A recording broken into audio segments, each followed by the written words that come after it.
Hey guys, Palsteron here, and today let's talk about my 3.22 Leaguestarter, which is going to be Hexblast Mechanics Saboteur. This is a build that first popped up in Sanctum whenever Sandstorm Visage came out and Hexblast got reworked. It used to be a really strong build, a little bit under the radar at the start, but a lot of people were playing it, including, I think, Woggle and Captain Lance back then. And even after Sandstorm, we saw the Korean community come up with a cool version of the build. It was actually quite frequently played. So overall, Hexblast Mines is a very solid build and here to stay. For me, it was a little bit of a test because I haven't played Mines in a while, so I needed to get adjusted to everything. I will say I do like the Mine rework a lot, and there is a lot of things to like about Hexblast Mines in general. During testing, I had quite a bit of fun, a lot more than I thought. So yeah, this time, not a totem build. Who would have thought? Instead, we're going to try something new. But yeah, let's get into the video. All right, in terms of content for this build, I have planned the main build guide, which you're watching right now. The leveling guide, basically, it's in the notes in POB already, but if you want more context, that's going to be a good place to go for that. Then the endgame guide. In there, I will simply go over endgame upgrades that you can make in order to make the build even stronger. That will go into like 50, 100 or more divines. As well as that, I will talk about the Wrathpith Globe version, which is also quite interesting. Then I'll probably, if I get asked a lot of questions, I'll push out another Q&A and talk about stuff you should avoid, mistakes to avoid. Also, as always, this will be a longer video. If you're just here for a few bits of information and you don't care about all the blah blah, timestamps are down in the description and also up here. All right, so first we're going to knock out what does the build actually feel like? What's the playstyle? And also, what is it good for? Playing a mine build is a distinct playstyle, just like playing minions or playing totems. And if you don't try it out before the league and you just go in blind, you might be disappointed or pleasantly surprised. Depends. For me personally, I haven't played mines in years, and especially not since they got reworked. So for me, it was kind of a fresh thing, and I liked that I tried it out. It was definitely out of my comfort zone. One thing that people told me over and over is how easy it is to boss with this build and how hard it is to map. It's so clunky, yada yada yada. For me, at least on low gear, which is where I tested for Leaguestart, it was completely the opposite. Mapping is basically like every shield charge build in existence, right? You shield charge, you place. You shield charge, you place. And these explode automatically, right? Because you have detonate mines on left click. So it's like every other build. You guys don't know, they only explode if there's actually an enemy nearby, which makes it very, very nice for boss killing because you can like throw them down and still walk around and nothing happens. So yeah, mapping was easy, and bosses are actually quite challenging. There's like a breakpoint where, I'll talk about this in the skill rotation, you put down all your mines and the boss just blows up, right? At that point, it's easy. With Sandstorm Visage, right, and with good gear, it's easy. But before that, you have to know what you're doing. I mean, that's normal for most builds. It's just my brain is so broken playing totems all the time. I don't really have to like look at anything that it was a little bit challenging at first. Now, the gearing is easy. This is like no problem. Hexblast has a ton of damage. It is actually weird how much damage it does across the board. From when you equip it up until red maps, there's not really a fall off in damage ever, which you sacrifice some other things for. For example, it's harder to get defenses on mines. We're also going to talk about defenses later. Now, what is it good at though? Expedition and Essence are really, really good for it. Everything where you can pre-throw, wait for it, and then it explodes. I mean, I guess strong boxes as well, but which build is not good at strong boxes, right? Essences can be a pest on a lot of builds. If you throw down 23 Hexblast Mines and you release the Essence, you better be ready to just one-shot it. So that's pretty nice. Sanctum, I'm a little bit hesitant to call it good because I think Sanctum is actually going to be way harder than people think it is. So possibly you actually want to bring a tanky character to Sanctum now. We'll see about that though. I'm not going to like promise that it's good in Sanctum. I just can't test it. One thing as well, if you want a bosser later or even early, right, you can go ZHB, right? You just remove all your life nodes and you go full HP, you just one-shot bosses. This can be turned into one of those builds. But now to Hexblast. Hexblast is an incredibly high damage chaos AoE spell. Now, while it does huge damage, there are three things you have to circumvent. The first one is you really want to curse something. In order for this to deal a lot of damage, 100% more damage with hits if enemy is hexed. However, after you hit an enemy, the hex is also removed. So double damage, but you have a payoff there. And you're not going to go around and just like have the 2-button playstyle, obviously. So we have to get something like curse on hit to just apply curses over and over and over. The second thing is Hexblast has a huge cast time. This is why we go mines mostly. The cast time is 1 second, and with mines, in particular here with the high impact mine, that gets overwritten, and instead you get the 0.25 second mine throwing speed instead. And the third problem of the skill is it has low base crit chance. Usually spells have around 5 to 6. This one has 4. We also can circumvent that. for example, with Sandstorm Visage, which we're going to talk about later. Another interesting thing is, even though Hexblast is a chaos skill, it resists the lowest resistance, no matter what that is. So if an enemy has like 20 chaos res, but it has 0 cold res, and that's the lowest, then it will resist with that instead. Which is why you see elemental weakness, frostbite, and even cold exposure on this build. And last but not least, it can ignite, shock, and freeze. It says that's down in the middle, and that's pretty huge. So the shock is not going to be that big because we're mines, so we have a lot of small hits, but especially the freeze while mapping is incredibly nice for safety. Plus, it means that we have explosive experts up permanently. Next up, we go mines. Once again, to circumvent the extremely high cast time of Hexblast and basically only get upside. High impact mine makes it so whatever skill is supported to it will be thrown as a mine instead of being cast yourself. However, mines have a few rules. First up, they have a maximum of 15. So if you can see right here, I get that all the way to 23 with the passive tree and some support gems. So you can see up here 23 mines up at a time. As well as that, they don't scale with attacker cast speed, they scale with mine throwing speed. Getting mine throwing speed is actually not that easy. You can get it here. These two small nodes give it. You can't really path down here, so that's a problem. They will come from jewels. They will come from your weapon, for example. You can craft a suffix. You can also craft it with a seal essence on your belt like I did here. Mine throwing speed is incredible in general. And while it doesn't increase your pre-throw damage, so basically before the boss comes up, it is very, very nice while mapping. And also if a boss doesn't die and you have to replace, it will help you out a ton. So it's basically mandatory to get it wherever you can. Mines also have an aura.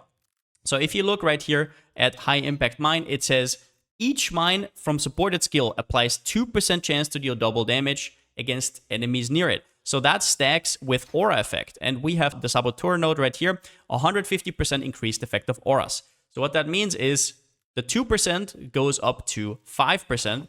And now for each mine up, 5% chance to deal double damage for all of them. So that means that while you have at least 20 mines up, all your mines deal double damage. Mines also reserve mana, and that is probably the hardest problem to figure out with mines. So as you can see right here, the more I throw down, while they're down, they reserve mana. But when they explode, they will quickly free up the mana again. Also if they run out, right? As you can see right here.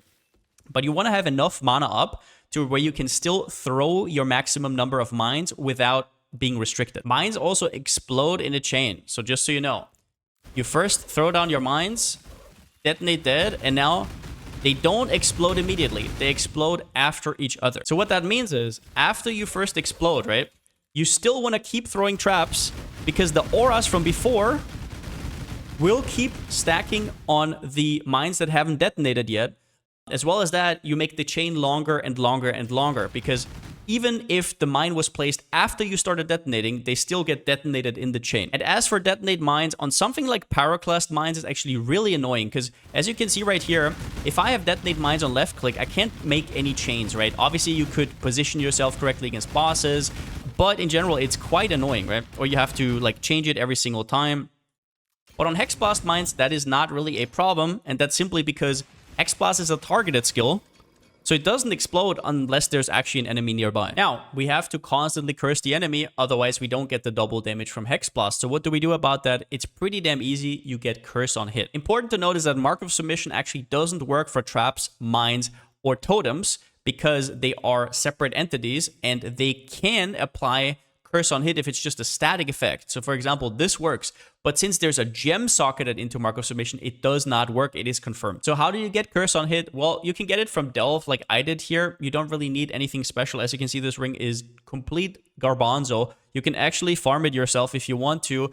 There are certain Delve nodes that contain fire or cold items, and they're going to give you flammability or frostbite on hit very frequently. Now, you can also use Dread Arc, which is actually a really cool leveling item. Once you're in maps, I don't know, would I sacrifice my wand to be able to play Hexblast early? I would just stick with Pyroclast mines, honestly. I don't think it's too hard to get either Frostbite, Flammability, or Ally Weakness on hit. Important to note is, Curse on hit, you can use Flammability, Frostbite, and technically also Elemental Weakness, but do not use Conductivity, and that is because curses are applied alphabetically, blah, blah, blah. C comes before E, so elemental weakness gets overwritten. You don't have to know anything about it. Just do not go for connectivity. Also, blasphemy alone is not enough. There's a weird thing happening where if an enemy has blasphemy on and it gets its curse removed, it doesn't apply it instantly. It has like a little bit of a cooldown period. So there's going to be some mines where you can't remove a curse and you do less damage. So you always want at least one source of curse on hit, otherwise it will not feel as good. Now, Profane Proxy is a ring that is quite strong to supplement especially your clear speed. Cool unique you should eventually get is Profane Proxy. It can get a little bit expensive on Leaguestart, but in general what it does is, depending on where you put it, you replace one of your skitter bots and he's now basically a curse bearer instead of whatever he does, right? So on the right side, I'm now replacing the shock skitter bots, which isn't that big of a deal because Hexblast can shock anyways. But this gives me automatic curse application. I don't have to press a button. I have an additional curse, so it's all fine. In this case, I use Elemental Weakness. If you have Elemental Weakness on hit here, you just substitute it with either Frostbite or Flammability. But the real reason why Profane Proxy is good is for two reasons. The first one is if you just one-shot an enemy, it never gets the curse applied, so you will never get the AoE part. And if you hit an enemy for the first time, you have to hit it a second time to apply the AoE, because on the first one it doesn't have a hit. But if you have your skitter bots, which kind of has like this aura, right? As you can see here, they're already pre-cursed. So no matter what I hit, it will trigger the AoE on the first hit as well. So yeah, at one point, if you have too much damage, you will start one-shotting everything and then you never get the AoE. For example, here in the campaign, I got the AoE there, but without Profane Proxy, right? Look at this. Now I mean, obviously these enemies are complete paper, but I'm not getting the AoE anymore, right? In general though, if you're just progressing, there is no reason to get this early. You don't need it. All you need for it to start out with is the curse on hit. Now, till you get Profane Proxy, you will be running Blasphemy support. It basically does the same, but you get an extra ring slot, but you lose skitter bots. Skitter bots don't really matter as much, though, because you can already shock, so it's kind of like a fine trade-off. Just try to get Profane Proxy at some point. And a quickie about Mana Reservation, my absolutely favorite topic. First up, you can't run this build without Grace. Grace is just too good. So never cut Grace other than like early in the campaign, I guess. Otherwise, you will need either skitter bots or blasphemy, depending on whether you have Profane Proxy or not. Both are 35% reservation. Now, mines also reserve mana, but they reserve flat mana, not percentage, which means the more mana you have, the less you will notice. So if you see up here, it says reservation 22 mana, and whenever I press the button, I get 5 mines. So yeah, that's a lot of reservation, right? But if you scale some increased mana, it gets a lot more manageable. You obviously take the usual charisma. You also take Mind Drinker just to get to the increased mana reservation efficiency. The mana here is actually very important for your reservation, and you can even help yourself out with Soul Siphon. Although with good gear, I doubt that is necessary. We just take it for the extra mana. As well as that, you have the obvious Mind Cluster up here, efficient explosives. Now, you can also help yourself out with plus to maximum mana crafts, which I think I did on 2 items. Yeah, on the belt and the ring. Wherever you can get that, every random bit of plus to maximum mana will help with your reservation. So besides a mana reservation, mines also have the normal mana cost as usual.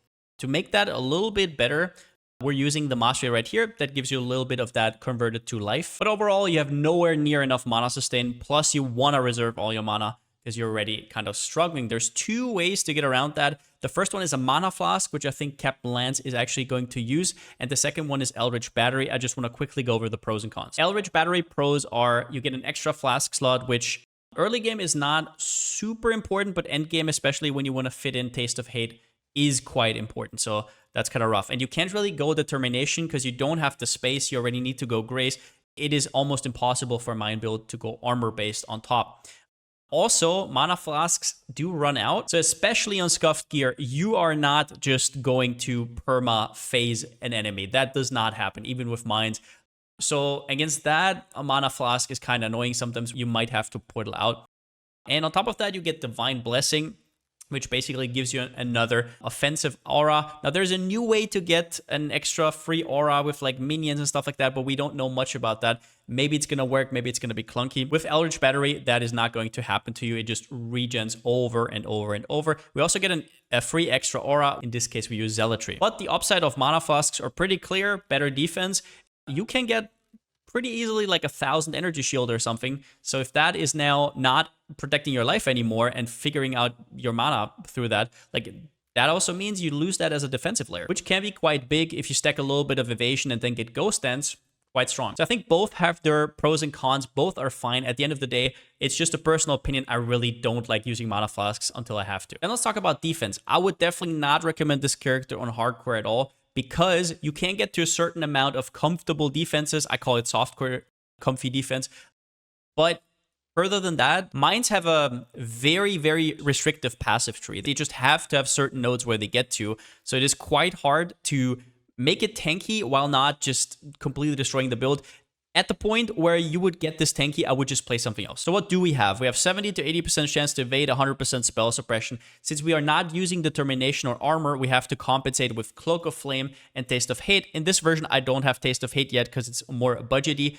But if you can get a Cloak of Flame that is really strong, it is also easier to get a 6-link of that because some mechanics actually drop 6-link unique items, as well as that you can corrupt them later for like +2 or +1 gems. Then we have also Born in the Shadows, which gives us Blind, which helps a little bit with evasion, but you also have the 15% reduced damage taken. And as for recovery, we have 10% regen per second, which feels pretty decent. We're also using a life flask, which I think should just be pretty standard on Leaguestart.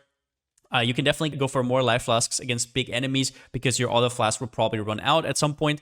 So we get that through Pyromaniac, and you can theoretically maybe squeeze in the 2.5% from the Mind Mastery. I just couldn't really figure out how. And on the topic of Mind Mastery, we also have the 10% less damage taken from this mastery right here. So whenever there's mines out, you also take less damage. As for against bosses, your rotation is basically going to look like this. You want to throw down your totems where the boss will spawn. If he already spawns and you're just a little bit like, there is a wide margin where you can like throw onto enemies. It goes almost screen wide actually. Let me just check this here.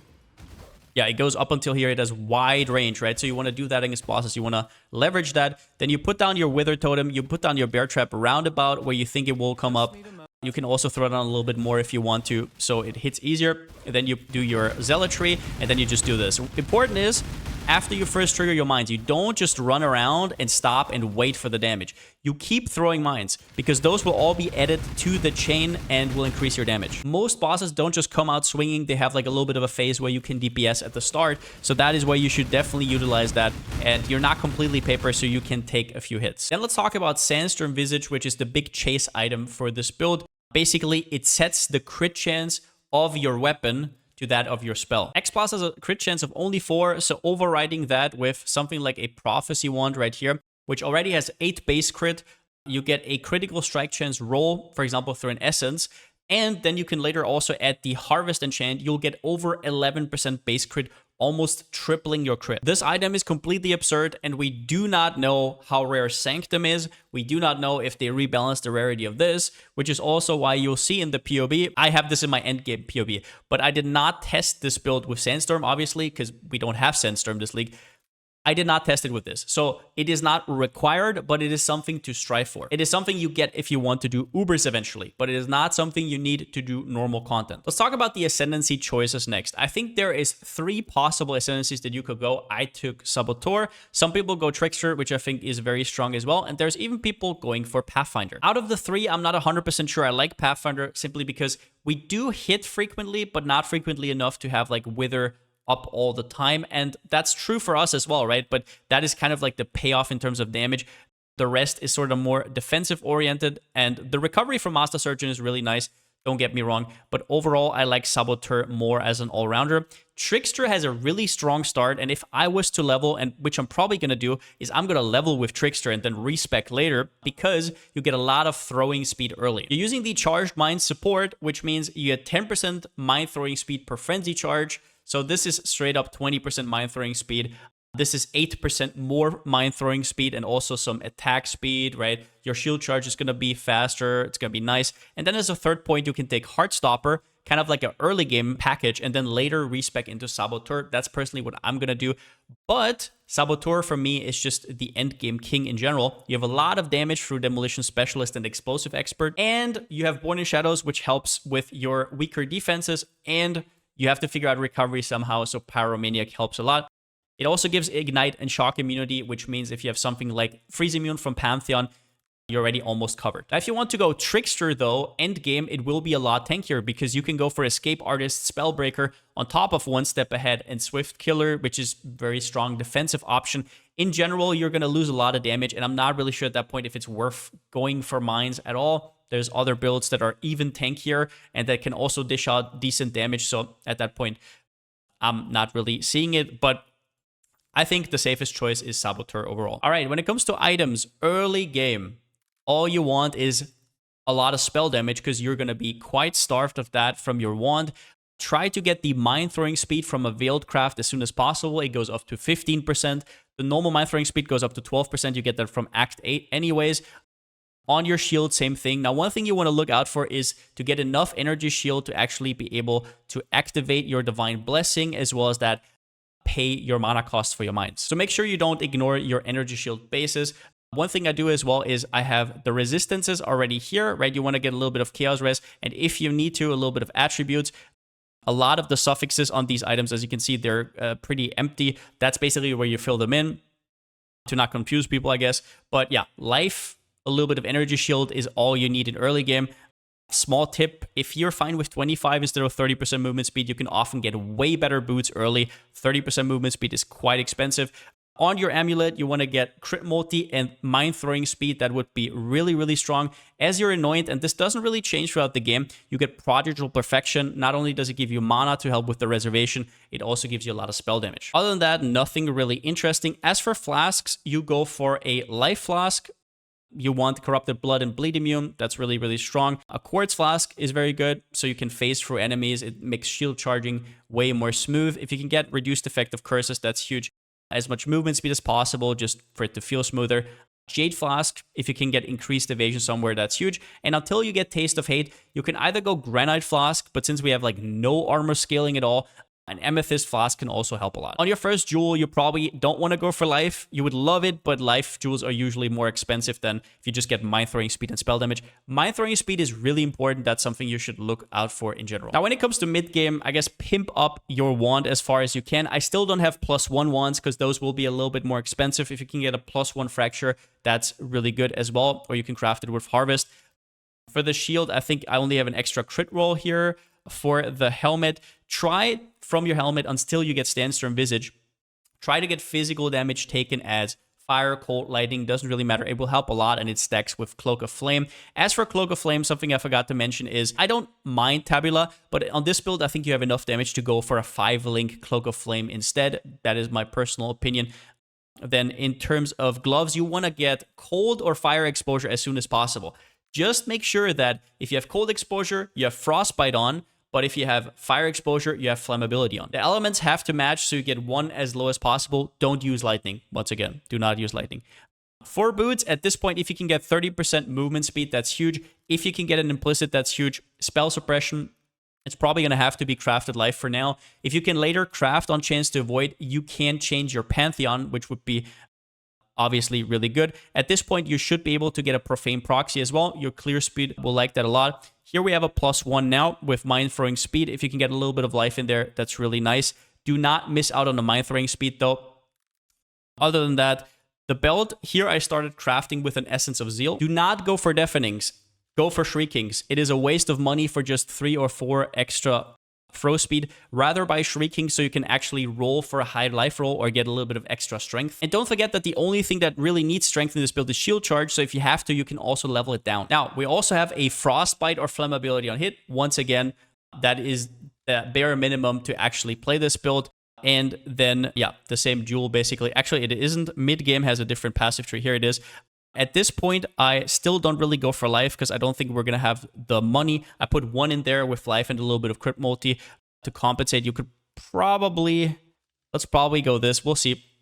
At this point, you have to decide, is Mind Throwing Speed better or crit multi?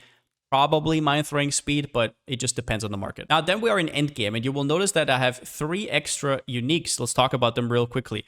The first one is Sandstorm Visage. We already talked about this. This is huge. And this one will mean that your wand now has to look different. You now want weapon critical strike chance, the normal critical strike chance. That is the most important mod on your wand now because the base crit chance of your wand now counts for your spells. Okay, if you can get the Harvest enchant, that's good. You don't need it immediately.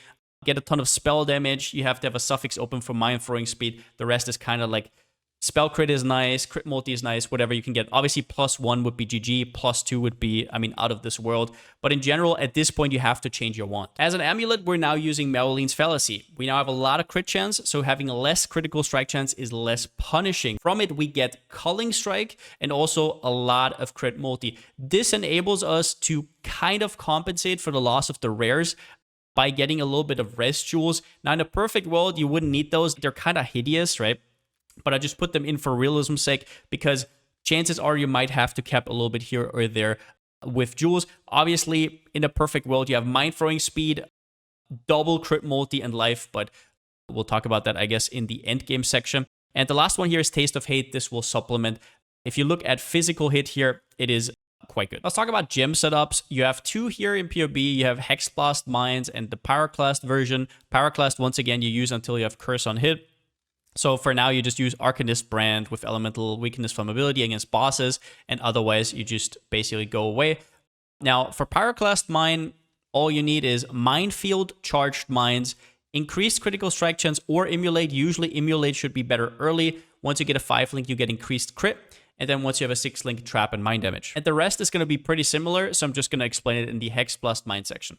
For Hexblast, Minefield is incredible. You can go Swift Assembly if it feels better for you right now, but just know that Minefield has way better AoE, so unless you're one-shotting everything anyways, don't use Swift Assembly. Swift Assembly is more of a leveling tool until you get enough mind-throwing speed. You should be prioritizing mind-throwing speed so you can use Minefield. High Impact Mine makes your Hexblast a Mind skill. Charged Mines is absolutely huge. This gives you so much mind-throwing speed, and Frenzy Charges is something that you should definitely prioritize while leveling. So this gives you power charges, frenzy charges, and just so much crit and mind throwing speed on top. It's a complete no-brainer. That increased critical strike is necessary until you get Sandstorm Visage because your base crit is going to be not very strong. And as a 6-link, you would probably take Void Manipulation. You can also take Trap and Mind Damage.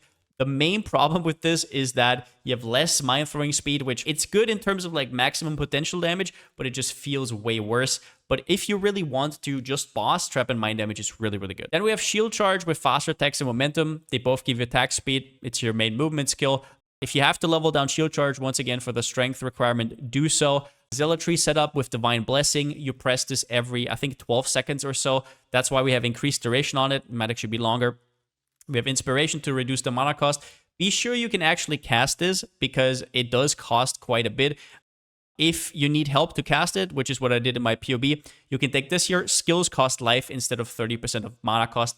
That alleviates quite a bit. The Frostbite should be, once again, from your ring, either Frostbite or Flammability, whatever you want. And then Elemental Weakness will be on Blasphemy, at least until you get a Profane Proxy. For example, in the mid-game version, we already have a Profane Proxy, and you will see there the Blasphemy disappears. We also have a Wither setup with Spell Totem and multiple totems. If you can fit in faster casting, that's huge, but at this point, you might not be able to. And then some one-offs. We have Frostblink, Bear Trap. So Frostblink is basically there. If you shield charge at the end, you can Frostblink to cancel the attack speed animation at the end. Makes you a lot faster. Bear Trap gives you just extra damage to the target. It can be a little bit hard to pull off at the start. Definitely try and get the trap on top of your enemy. And Grace, just a very, very strong defensive aura. And throughout mid and end game, like I said, the only thing that happens is instead of using Blasphemy with Elemental Weakness, you're now going to put Elemental Weakness into your ring, which is going to be Profane Proxy at that point. Make sure that you put it in the right ring slot though, and not in the left one. So in game, that is this side right here, because then you can still chill enemies. You shock anyway, so that's not that big of a deal, but Hexblast itself doesn't chill. As for the passive tree, this is kind of how it looks like.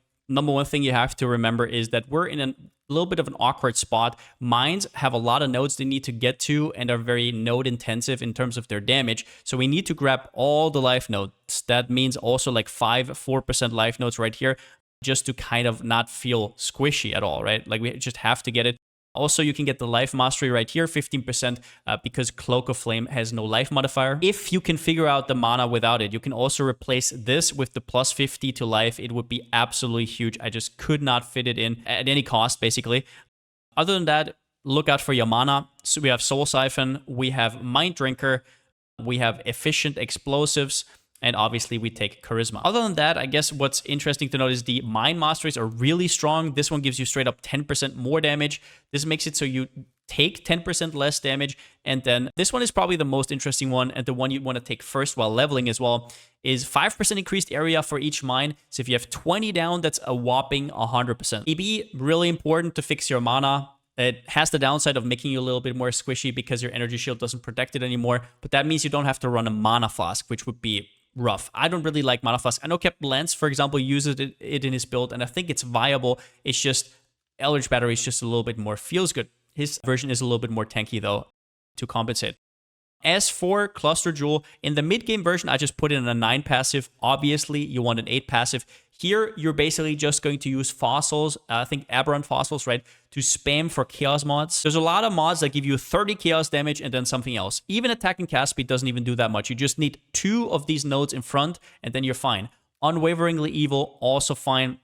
Just take as many of those as you can. It's all about getting that increased damage early. And once again, in terms of jewels, life, crit multi, mind throwing speed, super important if you have to fix your resistances, whatever you need. And then also, because a lot of people are asking about Wind Dancer, I personally don't take it because I don't feel like I have enough evasion, especially early.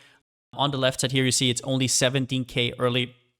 I don't feel like it's good. If you can somehow build this version with like 30 plus k evasion, I would say it would be a consideration. Now, in the more early game version, we don't have a cluster jewel, right? And what you have to know here is you should path out of the chaos damage nodes. Otherwise, you're going to be starved for increased damage if you just path out here for the intelligence nodes. These are actually quite premium before a cluster jewel. This gives you a little bit better shield charge attack speed, so it's not the end of the world either. You don't really go for any jewels yet other than the 1-point jewel right here, which you can just fill with whatever. Then a mini Q&A right here. When to transition from Pyroclast Mine? In my personal opinion, if you really like Pyroclast Mine, you can just stick with it. I'm pretty sure Captain Lance will have videos out about it because I think he really likes the skill and he maybe is going to stay Pyroclast Mines for longer, especially for longer than I am.